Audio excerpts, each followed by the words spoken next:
gentlemen. It's good to be with you all this evening. I'm zooming in from Leeds. Hopefully you can see on my screen. And it's my responsibility tonight to really think through a little bit about a bit more about poverty, picking up some of the themes that we began to surface a little bit, and in particular thinking through how those who experience poverty may be involved in dialogue about it. 30 years ago, I found myself in the back of an old fashioned VW Beetle. In the car were a couple of project workers from the Brazilian street project that I was visiting, myself, and then there were two young brothers, one aged 7 and one aged 5. Over the last week, the project had tracked down the brothers' uncle and auntie, and we were collectively going to visit them to talk about whether there were family members who might take the boys in. You see, these boys had been living on the streets of Belo Horizonte for several months, vulnerable to a wide range of people who might exploit them. Yet, at the same time, part of a community of children who were learning to live together in extremely challenging circumstances. The car felt packed and it was very hot. When it broke down for the second time on this journey, I wish I'd included prayers for safe travel when asked by my host at the start of the journey to pray for everyone. Eventually, though, as dusk started to fall, we arrived at our destination. It was a favela, the name given for Brazilian shanty towns. That it was situated way outside of the city's boundaries. It seemed to stretch for miles, and yet it wasn't the size that initially struck me, but the smell of the open sewers that we crisscrossed as we made our way to the uncle and auntie's home. As with all Brazilians that I'd met, we were greeted with open arms. I was directed to sit on a bed, and in the half light I began to look around. The building was mainly comprised of corrugated iron. Essentially, it was one room. I sat on the only bed, and there were a couple of chairs and a very small table. On the side was a gas-heated stove, a couple of drawers and cupboards, and that was it. For the next hour, the project workers and auntie and uncle talked. I didn't speak Portuguese, and so I sat quietly, sometimes playing little games with the boys, occasionally, but mainly taking in the scene. It was clear that the meeting was moving towards the end as one of the project workers began praying. As the final Amen was sounded, I took that as a cue to stand up, and as I did, I looked around and behind me on the bed. In the dimming light, I could see that what I thought was only a blanket on the bed was actually a small baby who must have only been weeks old. Soon after, we left and we drove back into town, and then a few of us caught a bus towards a nice shelter where the boys, myself, and one of the workers would be staying that night. Brazilian buses are extraordinary. Passengers are packed in, with some hanging off the back to try and get a free ride. As I stood there on this box, I reflected on the experiences of that evening. How was it right that two young boys had ended up sleeping on the streets? Why, when there seemed to be so many resources, were people living in corrugated iron dwellings? And what would come of a baby born into that environment? Rather than fall into despair on the bus, I realised that if my Christian faith was to make any sense anywhere, it had to make sense within these fragile circumstances. If my life was to count for anything, it needed always to be in close proximity to those who had experienced oppression and injustice. And in the midst of these wounds, it seemed to me that I had both found Jesus and at the same time, Jesus had found me. Mary McClintock Fulkerson does a remarkable piece of work in this book where she bases it upon her encounter with a church within a southern US state. As she enters the church, she notices many of the fracture lines within it. She noticed how these fracture lines were affecting her. And in a sense, she named those fracture lines as wounds.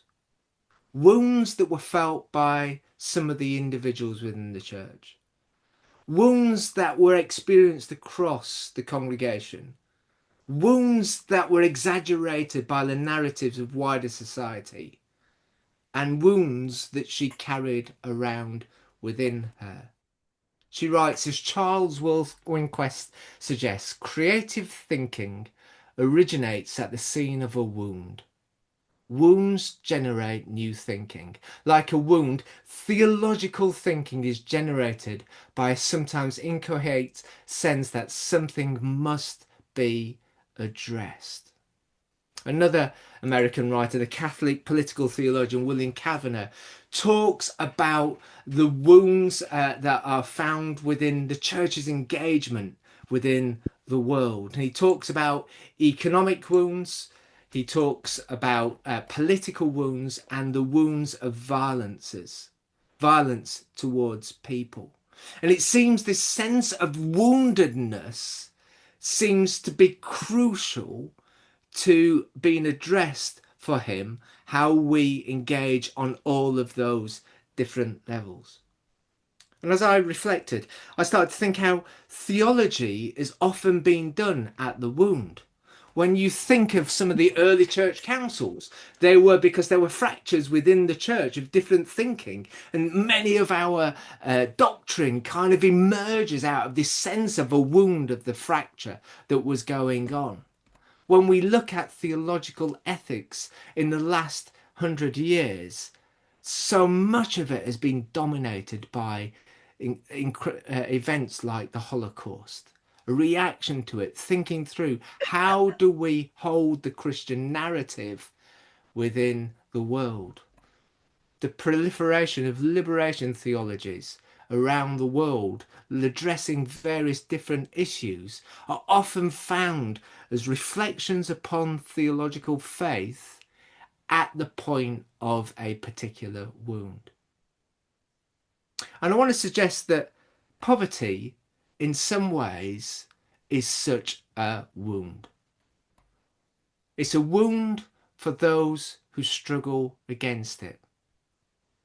It's a wound for those who seek to remedy it. And it's a wound for society as a whole. Poverty articulates our woundedness and is often the scene of wounding for many people. One of my favourite writers of the last century was a woman called Simone Weil. And she reflects upon there being kind of three different types of suffering. There's physical suffering, there's psychological suffering, and there's social suffering.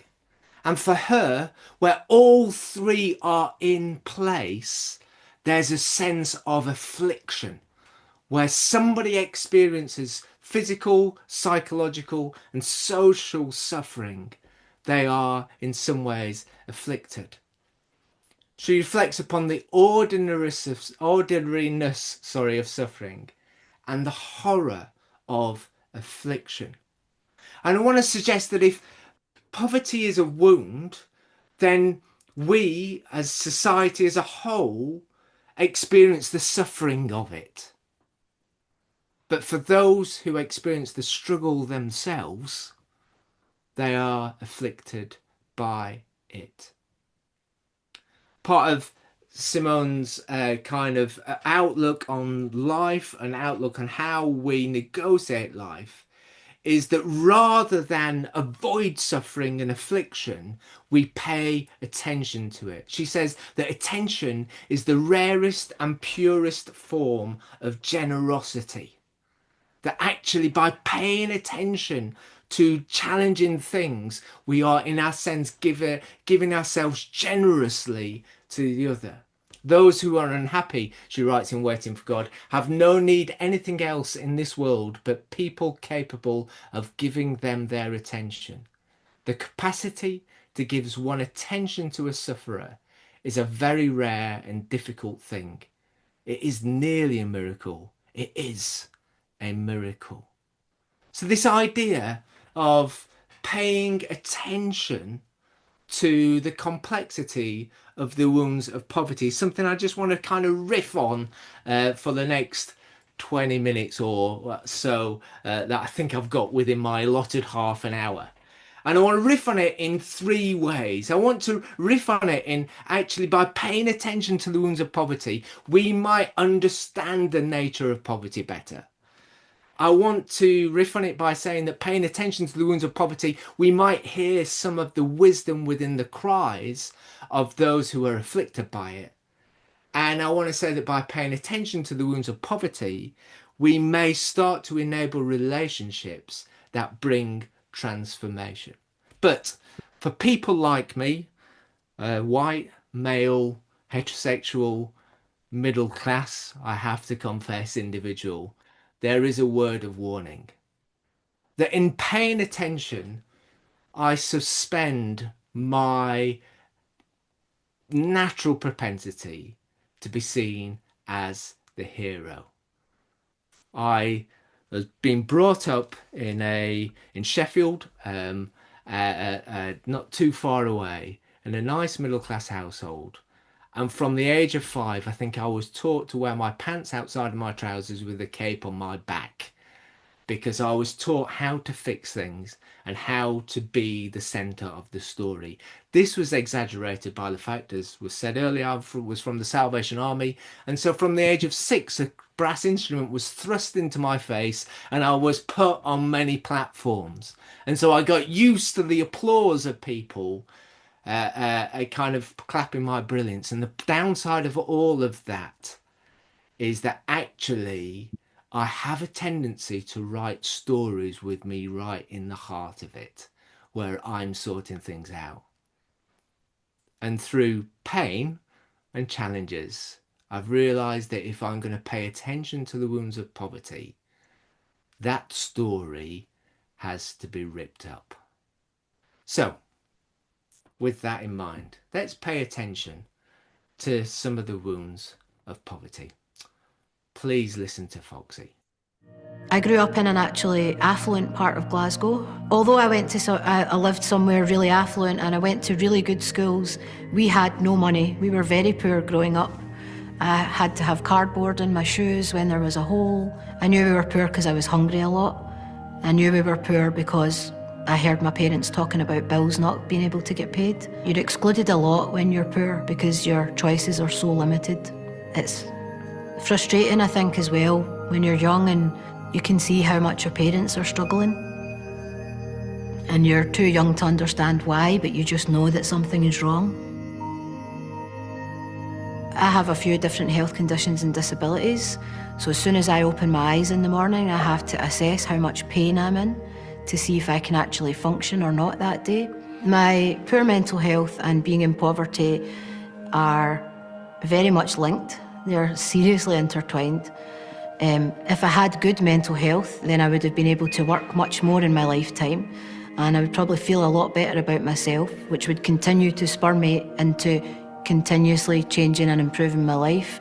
But having poor mental health traps you into cycles of poverty that you feel that you have no way out of. It's systems that are in place in our communities and in society, and it's laws and regulations that have been made that if they were different, then I would have a much better chance of getting out of this situation that I'm stuck in. I know that economically it doesn't have to be this way, and I feel very much that there's much more as a society that we could be doing to change things.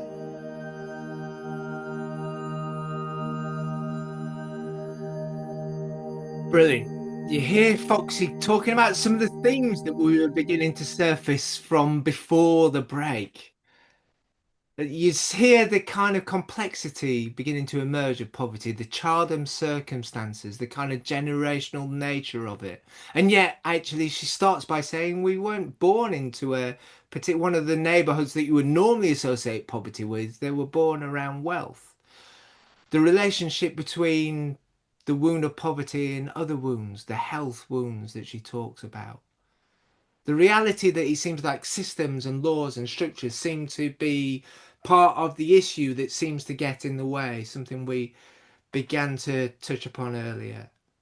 And also, what we touched upon earlier, right at the end, kind of challenging the imagination that the prevailing economic model kind of says that it's inevitable that things should always be this way. There's a kind of challenge in that way of thinking. And I think what one of the things that I've learned over the last few years is that by paying attention to the wounds of poverty, we begin to understand the nature of poverty much more clearly by listening to those who experience it. You see, for too much, I think we have a model in our mind where there is a poverty line where I can't believe I'm doing a graph with Paul Morrison on the call, and this is the least scientific graph you will ever see, Paul. So please turn off your screen. But we kind of think of the poverty as people being below a particular line, and so therefore, what we have to do with our imagination is create a ladder that will help them to get out. And that ladder might be by sticking money into their account, by getting them into work, by giving them education, or by the church sometimes even. And through that magic, we get them from one thing to the other. A very linear story. Before I was below the poverty line, now I'm above it. But as I've listened to people and worked with people, I began to see poverty less as just simply a line and more as a web. Here's a video put together by some commissioners from the Leeds Poverty Truth Commission about the nature of poverty. Poverty is like being trapped in a web. It's a complex web that is an exhausting struggle to wriggle free from. Sorting out one problem doesn't necessarily mean that someone escapes from poverty. A broken cooker or an unusually high bill means that you find yourself captured again in poverty's trap. Poverty's web-like nature is why it's difficult for people to move on. The consequences of poverty create further negative fallouts that seem like a double stigma. It reduces the ability of people, families and neighbourhoods to determine their own future and leaves them shattered. The web of poverty leaves people feeling dehumanised, devalued and disconnected. You get a sense in that of the web of poverty holding people captive. As one of the and I hopefully have a chance to explain a bit more about a commission, but essentially it brings together around 15 people who know the struggle against poverty within Leeds and 15 civic and business leaders. And on one of the commissions a few years ago, we had the head of the DWP for West Yorkshire on it, who was an absolutely wonderful human being. And the process of a commission lasts for about 18 months. And 2 months in, having been to the second kind of gathering, this leader in the DWP came up to me and said, I know what we've got to do.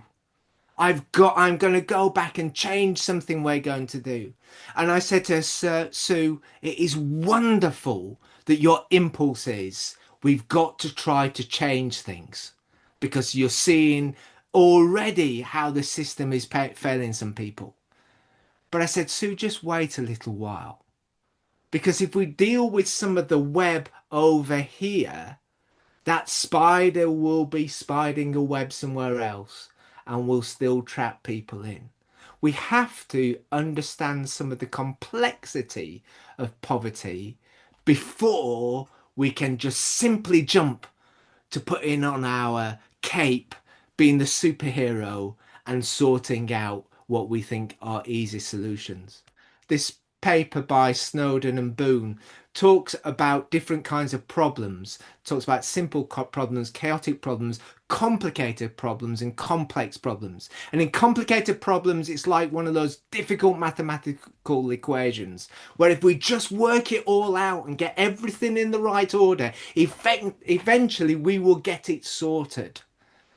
But I want to say that actually poverty is a complex problem. It's a bit like trying to work out, it's not about trying to build a Ferrari racing car. It's a bit more trying to work out what's going on in a rainforest. There's a complexity that's going on. And so we have to pay attention, careful attention. And one of the most important bits of that, as we struggle with the nature of poverty, is listening to those who know the struggle. Maya Green is an anthropologist at Manchester University, and she wrote this fantastic paper that says that the people who define poverty across the world tend to be two groups of people. They tend to be governments, and they tend to be non-government organisations, both who have a vested interest in defining it in certain ways.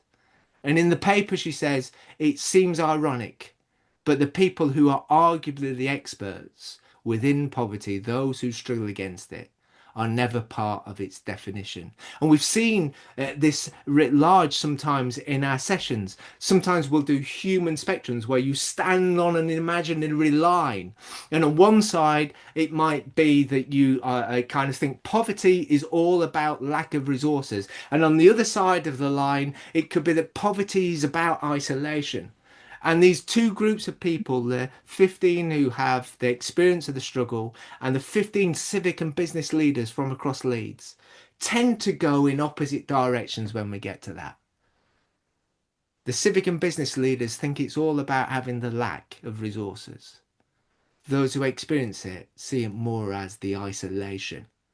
Now, it's a false dichotomy, I accept. It's not a false binary, it is a false binary. But actually, it opens up a nuance of a conversation that helps us to develop a richer understanding of the nature of poverty. So if we pay attention to the wound, we will have a richer understanding. The second thing I want to say is, where does wisdom come from? You will notice on the screen Yoda from Star Wars, and we tend to see that wisdom comes from these kind of quiet, hushed, largely elderly people, Yoda, Dumbledore, Mary Poppins, maybe, you know, the kind of characters that hold wisdom. And a society, Western society, we often see that wisdom coming from there. Yet Proverbs says this. Wisdom cries out in the street, in the squares. She raises her voice. At the busiest corner, she cries out. At the entrance of the city gates, she speaks. There's that crying out of wisdom across different venues in different parts of society. It's not a hidden mystical wisdom. It's out there in your face. Tremper Longman, who's an Old Testament scholar, talks about wisdom within Proverbs of being what works, understanding the difference between what works and what doesn't. That kind of rich kind of tradition out of Proverbs. 20 years ago, in the summer, I moved with my family into this neighbourhood, a neighbourhood called East End Park. Which, as you can see, is full of back-to-back houses in Leeds, and you know, and a bit like Coronation Street for those of you unlucky enough to watch it. And during our time, we've heard lots of wisdom, and it's often wisdom that we've heard at the school gate. People know how to make a chicken last for a whole week for a family. People who know how to have fun on a low income, and people who knew what would work and what wouldn't work in our neighbourhood to make it be better. And unfortunately, whenever they were asked their opinion, the way that they were asked was either consultation, where somebody was testing out their own theory, or in a neighbourhood forum where the residents would sit in lines in rows, and at the front would be a table, and behind the table would be the councillors for the ward, who were wonderful people, and that table acted both as a place to put their papers, but also it felt like a bit like a first line of defence, which was always accentuated because sat next to them would be a police officer. And what would happen during those meetings was never a wisdom sharing experience. It was always a response to what they thought was important. And actually, there was wisdom there, but often it was in the cries of frustration, of exasperation, of feeling perplexed by resident people. It was emotional, it was difficult. And so at that point, you felt that the whole agenda of the meeting was to work out how it could be silenced and eventually ignored. But wisdom cries out. And if we pay attention to the wounds of poverty, we might hear it in tones that we may feel difficult about and struggle about, but nonetheless, there is wisdom there. One of the experiences we had was, well, they'd knocked down quite a bunch of back-to-backs and they were building some new housing. And the local people had heard that they were going to build a 6-foot wall around the new housing, which was bang in the middle of some of the old housing where they lived. And now over time, we were talking together and kind of going, this is just wrong. We got it. They can't build a 6-foot wall. We want to be one community, not two communities. And after a long conversation, we decided that we would tell the councillors that we were very cross about what they were doing, and that they had to get the people who were doing the building of this place, the development company, they had to get their top people to a meeting because the local residents were very cross. And when these top leaders in this organization arrived, they were greeted with a donut, with party music, and with a whole range of food, like just like a banquet for them. And I'd been asked to kind of host the meeting, and this senior exec came up to me and said, "I thought you were very cross." And I said, "People are cross. But we want relationship with those people that move into those houses. And we want relationship with you." The wisdom was not in the shouting, or was in the shouting, sorry. But if you listened to deeper, you heard the real wisdom of what it meant to be human being. We hear, when we pay attention to the wounds, we hear the wisdom in the cry. Then finally, we are in a tradition within the church of being the voice for the voiceless. And maybe it's time to press the unmute button again. One of the greatest examples of wisdom sharing in my neighbourhood is this lady called Mary, who had moved there about 20 years before we had, with mixed race children as a single mum in a very white area. She was a caretaker for that neighbourhood.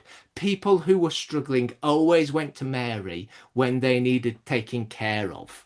She wouldn't kind of brush around things, but she just shared things and was amazing. And as I listened to her wisdom, I thought, how do we create an environment not like those rooms and rows of people, but a room where people are hearing that wisdom and are doing something with it? And a friend of mine who was the head of urban priority areas for the Church of Scotland told me about the very first Poverty Truth Commission, something that Paul talked about earlier.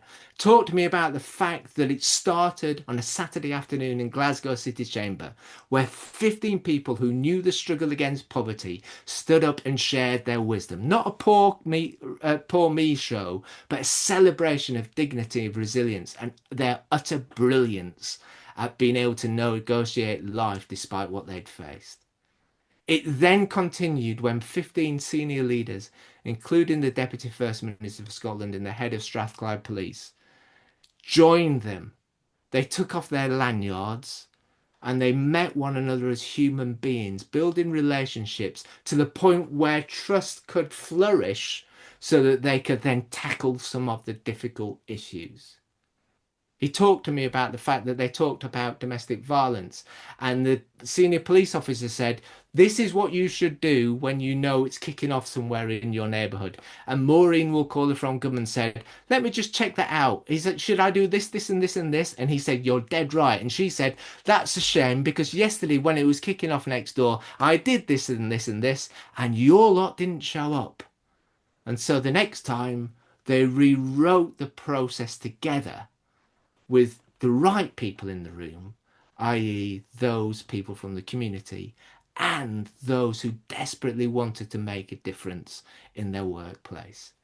And then for a Yorkshireman, the piece de resistance for me was that they set up a mutual mentoring course between senior civil servants who were responsible for writing policy about poverty and those community commissioners, those who knew the struggle. And it wasn't that they were being mentored into being nice middle class leaders. It was that those community commissioners mentored the senior civil servants so that when they wrote policy about poverty, it wasn't based on abstraction, it was based upon relationship with people. This idea of relationship is fundamental. If we are going to pay attention to the wounds, it's not that we put all of our capes down, it's just that we come alongside and we listen and we start to say, actually, what can we do together? How can we enable transformative relationships?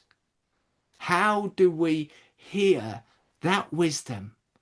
And how do we bring it together with the power of institutions and the power of institutional leadership to create better policy, to create better programs, and to create a better future? It meant, this process, that Mary spoke at the opening of the Joseph Rowntree anti-poverty strategy in Queen Elizabeth Hall opposite Westminster. It meant that when she spoke, the round of applause lasted longer than any of the other speakers that day. And it meant that every other speaker who spoke referenced Mary and the wisdom that she'd said. It also meant that Mary had a bit of a visit, alongside a number of other commissioners, to a rather famous church in Rome. Well, seeing Mary in Mass going up to do the prayer was exciting, because she's in the Vatican of all places, and she's walking up with her hands in the prayer position to do a prayer in front of the Pope, which, as a friend, that's my friend. There was rows and rows and rows of cardinals and bishops and dignitaries, and our little Mary walks along really strong and went up into the pulpit and said the prayer, and she was so calm, and it was though it was just another day, and she was saying this prayer, and everybody was listening. It was really a privilege to actually do that, but you didn't realise what you were doing until you got in that pulpit and saw all them thousands of people, and then you thought, oh, don't go wrong, please don't go wrong. We were all united, and it was a display to the world that people come together. There was a sense of fun as soon as you got out of bed on a morning, even though it wasn't that type of thing, and we were all engaging in it spiritually, but it was fun. It was. It was just fun from beginning to end. It was one of the best experiences of my life, and I'm 65 years old, and that was a truly amazing experience in every aspect. I can't believe 1 minute I was crying, next minute I was laughing, and the next minute I was crying with laughing. Probably the best experience of that story she didn't share.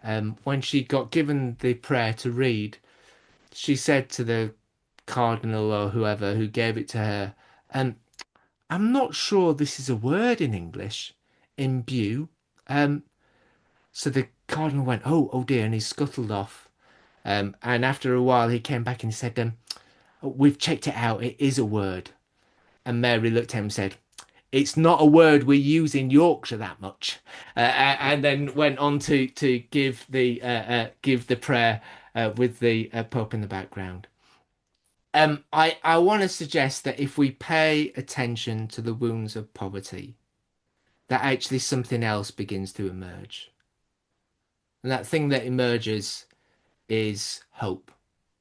In a world where we are really seem to be struggling at the moment, if we can find ways of paying attention so that things are redefined by those who struggle at the wound, and we enable them to bring their leadership to the party, we may be more hopeful.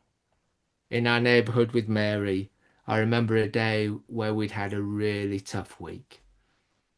And she said to me, when hope is what you are left with, you can't give up on hoping.